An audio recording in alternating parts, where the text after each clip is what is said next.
Welcome to Sunday School, Deuteronomy 11:26-28.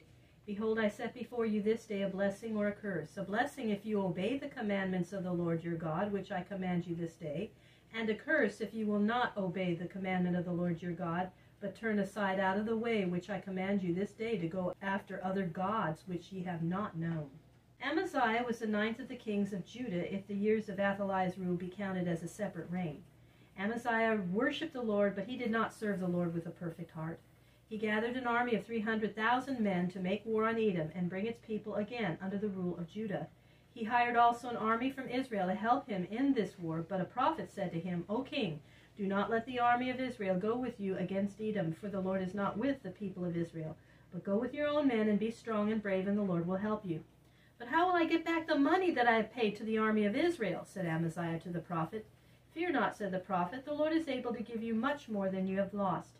Then Amaziah obeyed the Lord and sent back the men of Israel to their own land and went against the Edomites with the men of Judah. And the Lord gave him a great victory in the land of Edom. Amaziah was cruel to the people whom he had conquered and killed very many of them in his anger. When he came back from Edom, he brought with him the idol gods of that land, and although they could not save their own people, Amaziah set them up for his own gods and burnt incense to them and bowed down before them. And when a prophet of the Lord came to him and warned him that God was angry with him and would surely punish him for his wickedness, Amaziah said to the prophet, Who has asked you to give advice to the king? Keep still, or you will be put to death. And the prophet answered him, I know that it is God's will that you shall be destroyed, because you will not listen to the word of the Lord. Amaziah's punishment was not long delayed, for soon after this he made war upon Joash the king of Israel, whose kingdom was far greater and stronger than his own. The two armies met at Bethshemesh, northward of Jerusalem. Amaziah was beaten in a great battle, many of his men were slain, and Amaziah himself was taken prisoner by Joash the king of Israel. Joash took the city of Jerusalem and broke down the wall and carried away all the treasures in the palace and in the temple of the Lord. After this Amaziah lived 15 years, but he never gained the power that he had lost. His nobles made a plan to kill him, and Amaziah fled away from the city to escape them. But they caught him and slew him and brought his body back to Jerusalem to be buried in the tombs of the kings. His reign began well, but it ended ill, because he failed to obey the word of the Lord. After Amaziah came his son Uzziah, who was also called Azariah. He was the 10th king of Judah. Uzziah was only 16 years old when he began to reign, and he was king for 52 years. He did that which was right in the sight of the Lord during most of his reign. Uzziah found the kingdom weak, and he made it strong, for the Lord helped him. He won back for Judah and the land of the Philistines, the land of the Ammonites on the east of the Jordan, and the Arabians on the south. He built cities and made strong walls around them with towers full of weapons for defense against enemies. He loved the fields and planted trees and vineyards and raised crops of wheat and barley. When Uzziah was strong and rich, his heart became proud, and he no longer tried to do God's will. He sought to have the power of the high priest as well as that of the king, and he went into the holy place in the temple to offer incense upon the golden altar which was allowed to the priests only. The high priest Azariah followed Uzziah into the holy place with the other priests and said to him, It is not for you to offer incense, O King Uzziah, nor to come into the holy place. This belongs to the priests alone. Go out of the holy place, for you have disobeyed the Lord's command, and it will not bring upon you honor but trouble. King Uzziah was standing before the golden altar with a censer in his hand. Instantly the white scales of leprosy rose upon his forehead. The priest saw in that moment that God had smitten Uzziah with leprosy. Indeed, he felt it himself and turned to leave the holy place. But they would not wait for him to go out. They drove him out, for the leper's presence made the house unholy. And from that day until he died, Uzziah was a leper. He could no longer sit as king, but his son Jotham took his place. Nor was he allowed to live in the palace, but he stayed in the house alone. And when he died, they would not give him a place among the tombs of the kings, but they buried him in a field outside.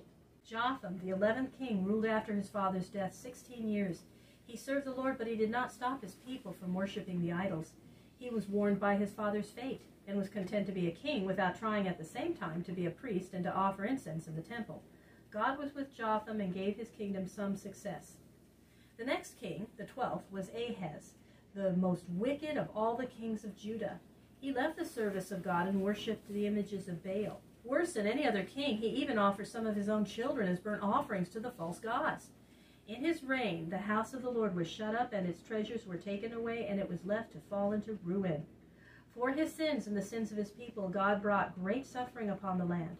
The king of Israel, Pekah, came against Ahaz and killed more than 100,000 of the men of Judah, among them the king's own son. The Israelites also took away many more, men, women, and children, as captives.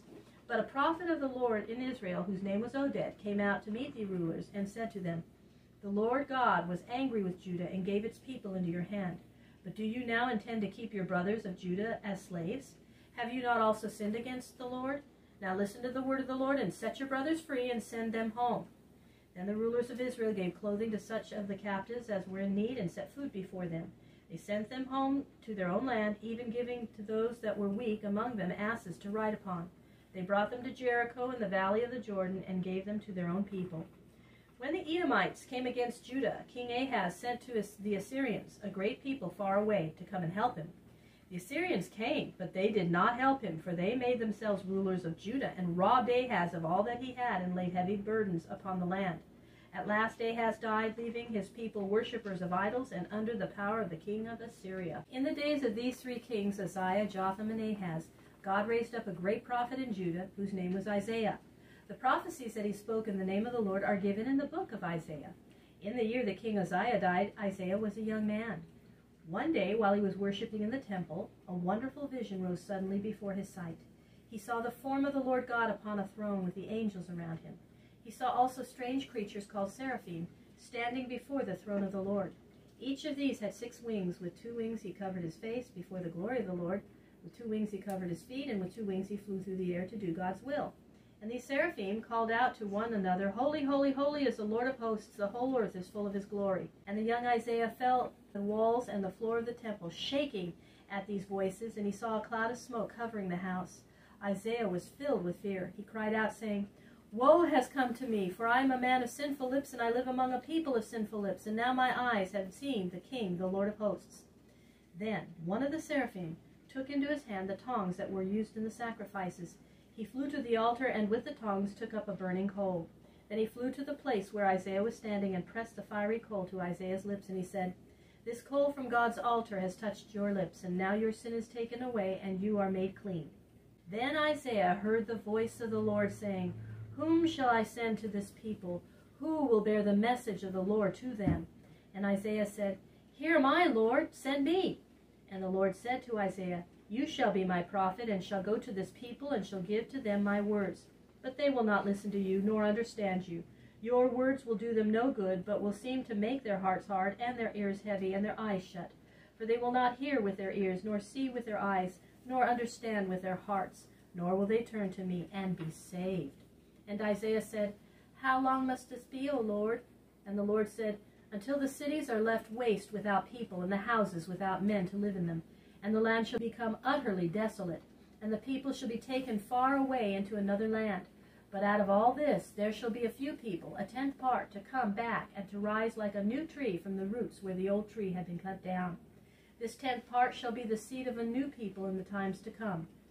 By this Isaiah knew that, though his words might seem to do no good, yet he was to go on preaching, for long afterward a new Judah should rise out of the ruins of the old kingdom, and should serve the Lord.